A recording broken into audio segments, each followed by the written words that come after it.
Bisa lagi di rumah deh guys. Jangan lupa like, comment, and subscribe. Bismillahirrahmanirrahim. Assalamualaikum warahmatullahi wabarakatuh. Halo semuanya, nama saya Muhammad Rifan Syah. Saya mahasiswa Prodi Pendidikan Teknologi Informasi di Universitas Islam Negeri Arandiri.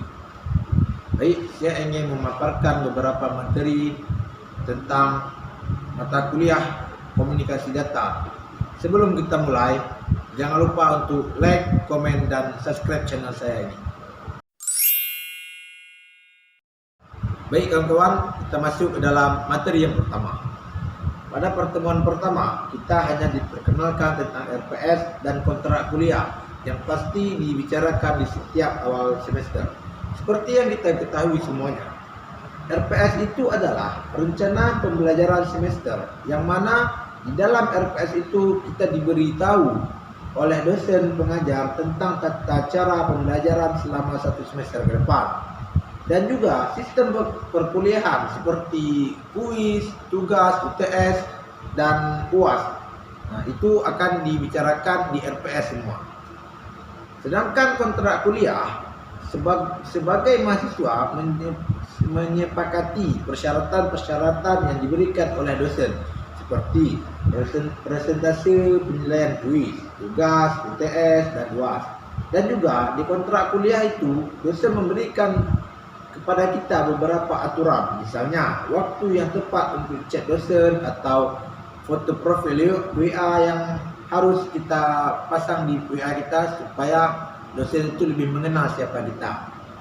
Dalam mata kuliah komunikasi data ini, kita akan mempelajari tentang beberapa hal seperti konsep komunikasi data, elemen sistem jaringan yang dikembangkan oleh Badan International Organization for Standardization atau ISO.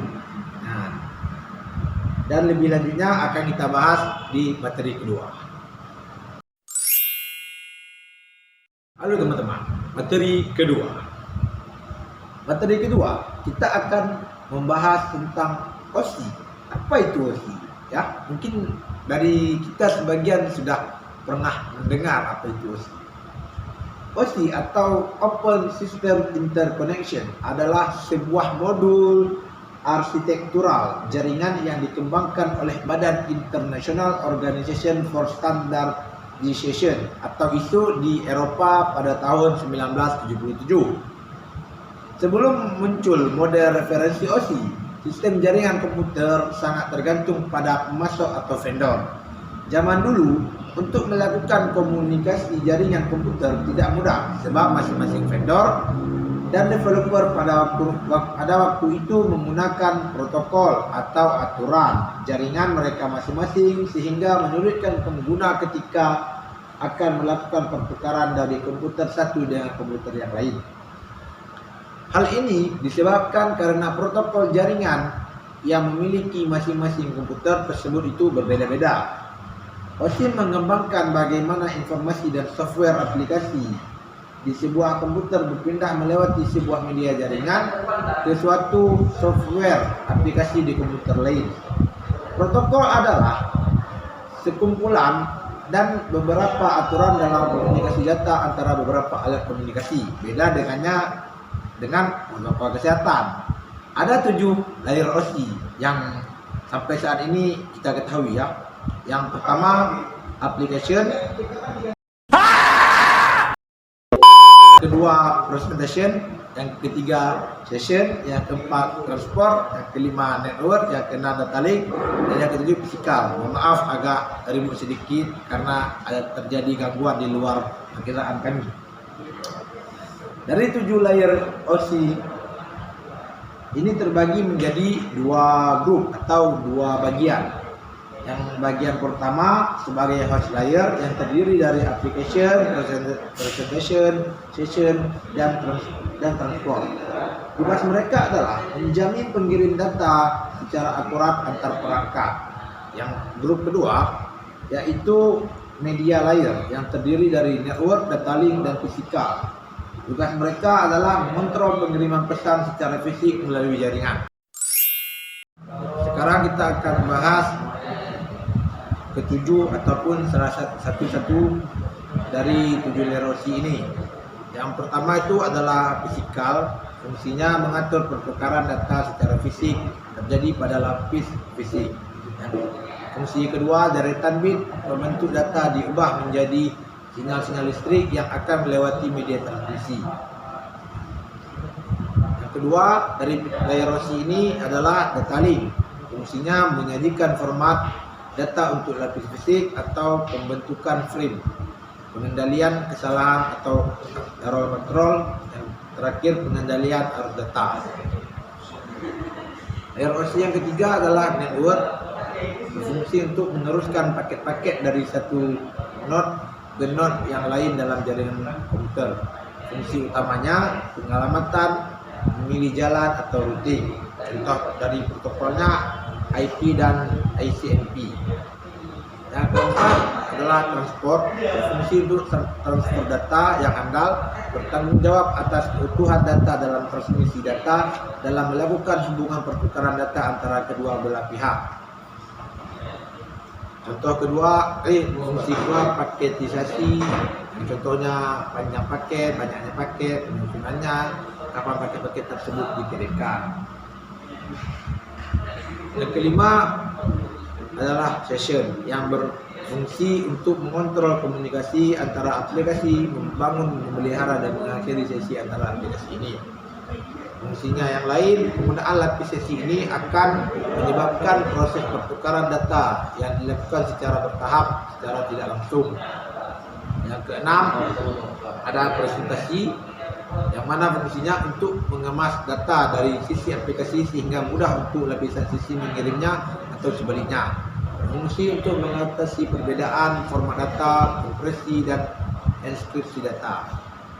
Dan yang terakhir adalah application atau aplikasi sebagai interface user ke lingkungan OSI.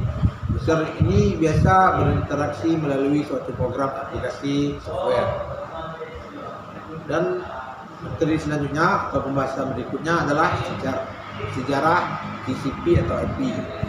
Sebelum TCP atau IP digunakan sebagai standar untuk berkomunikasi data, OSI lebih dulu digunakan dan dikembangkan walaupun pada saat yang bersamaan dengan TCP atau IP sudah mulai diteliti dan dikembangkan.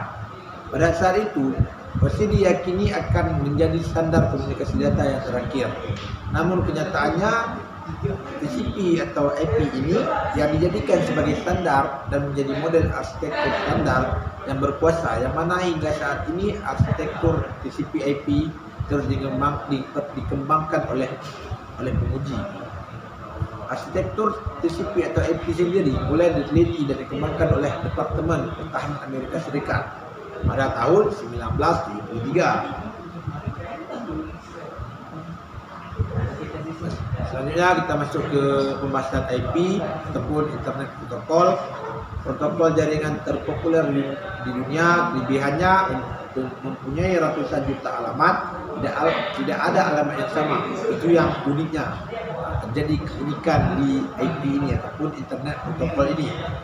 Mendukung banyak aplikasi protokol seperti FTP, HTTP, SNMP, dan lain-lain.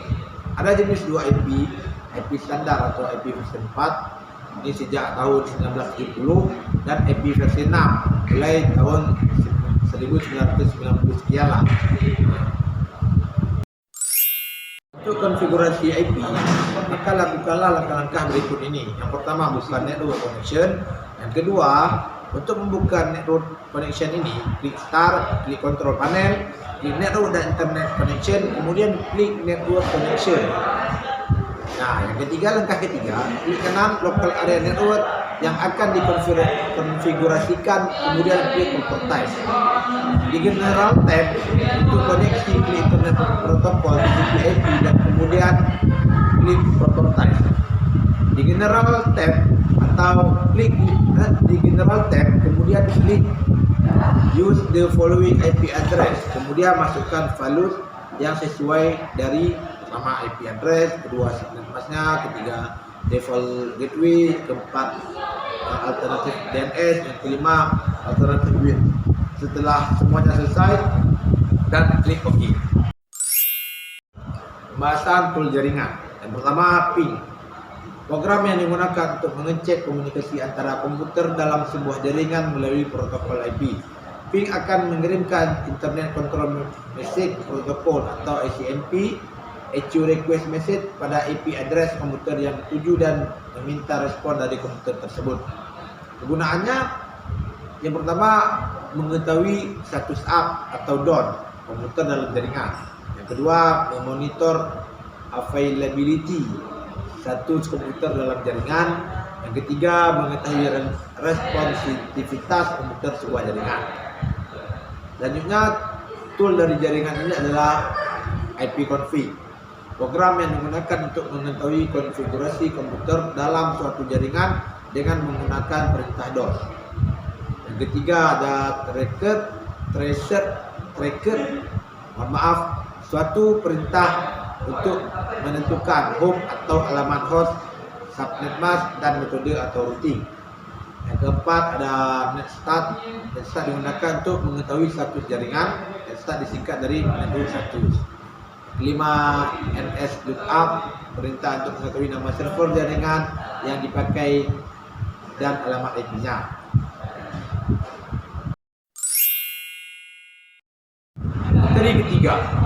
Materi ketiga kita membahas tentang transmisi data.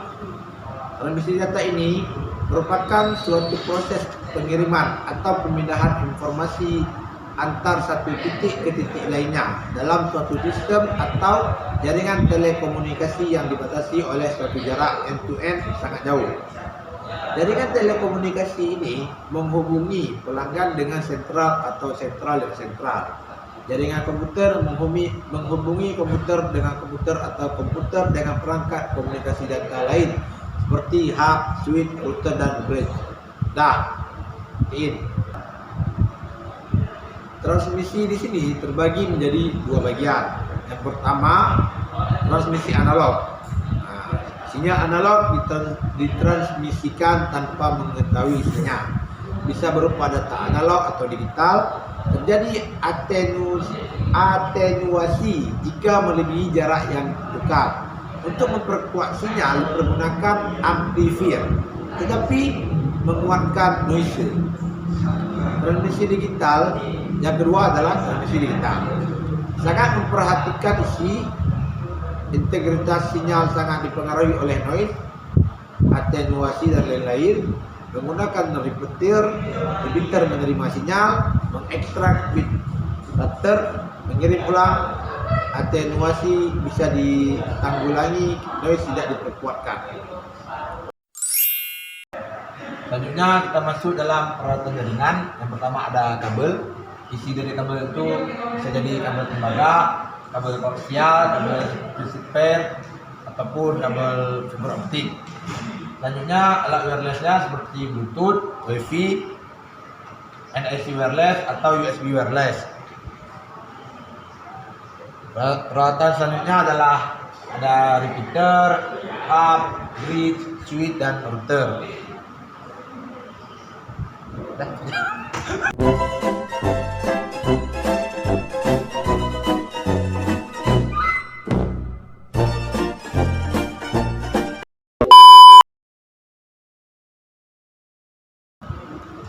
Selanjutnya pembahasan tentang kabel twisted pair. Kabel ini terdiri dari dua isolasi kawat tembaga yang diatur dalam suatu spiral yang terlindungi. Gulungan ini meminimkan interferensi antar kabel.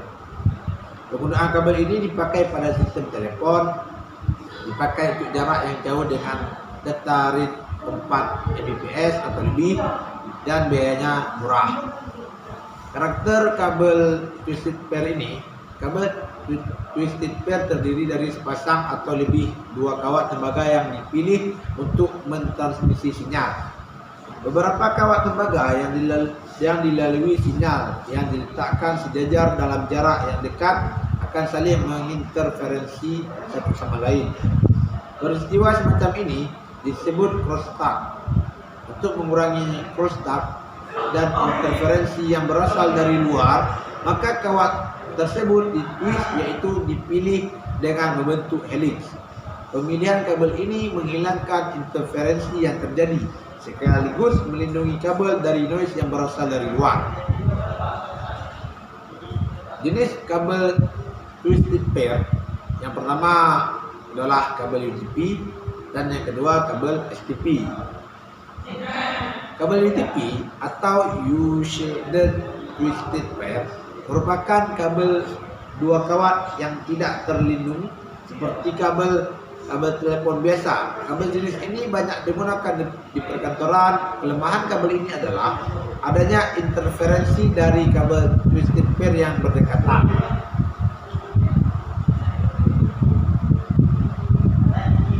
Dan ini adalah konektor daripada kabel twisted pair ini. Kabel ini terhubung ke perangkat terminal menggunakan standar konektor. Konektornya ini ada dua. Yang pertama konektor bisa kita gunakan RJ45 dan bisa kita gunakan RJ11. Dan kabel kedua itu adalah kabel STP atau shielded twisted pair. Kabel ini merupakan kabel yang dibuat untuk meningkatkan kinerja dua kawat dengan memberi lapisan pelindung mekanik untuk bisa mengurangi interferensi. Kabel ini akan bekerja lebih baik pada rate data yang tinggi, tetapi harganya relatif mahal dibandingkan dengan kabel UTP. Kabel dua kawat dapat digunakan untuk mentransmisikan data analog dan digital. Untuk sinyal analog diperlukan penguat dan berupa amplifier setiap 5 sampai 6 kilo. Sedangkan untuk sinyal digital diperlukan penguat berupa repeater setiap 2 sampai 3 km. Penerapan transmisi data analog dengan menggunakan kabel kawat ini diantaranya banyak digunakan untuk jaringan telepon, jaringan lokal, dan sistem persinyalan digital. Selanjutnya ada kabel koaksial. Fisik kabel koaksial adalah kabel yang memiliki satu konduktor koper di tengahnya, sebuah lapisan plastik menutupi di antaranya konduktor dan lapisan pengaman serat besi. Lapisan serat besi tersebut membantu kabel dari interferensi. Kabel koaksial terdapat beberapa jenis. Yang pertama 50 ohm, RJ8 dan RJ9 digunakan untuk Ethernet. Yang kedua 50 ohm, RJ8 digunakan untuk Ethernet. Yang ketiga 75 ohm, RJ59 digunakan untuk TV. Yang keempat RJ93 ohm, RJ62 digunakan untuk Ethernet. Karakteristik kabel koaksial. Kabel ini sulit untuk diinstalasi. Kabel ini juga tidak tahan terhadap serangan dari sinyal-sinyal tertentu, tetapi mempunyai keuntungan karena dapat mendukung penggunaan kabel yang panjang di antara jaringan daripada kabel twisted pair. Ada dua tipe kabel koaksial, yaitu kabel koaksial thick dan kabel koaksial thin. Karakteristik kabel koaksial. Kabel koaksial thin disebut juga dengan screw base atau thinner, di mana angka 2 menunjukkan pada panjang maksimum untuk segmen kabel tersebut adalah 200 meter. Namun kenyataannya hanya sampai 180 meter. Kabel ini sangat populer terutama pada pengguna jaringan linear. Kabel koaksial thick disebut juga dengan 10 base atau thicknet, di mana angka 5 menunjukkan pada panjang maksimum untuk segmen kabel tersebut adalah 500 meter.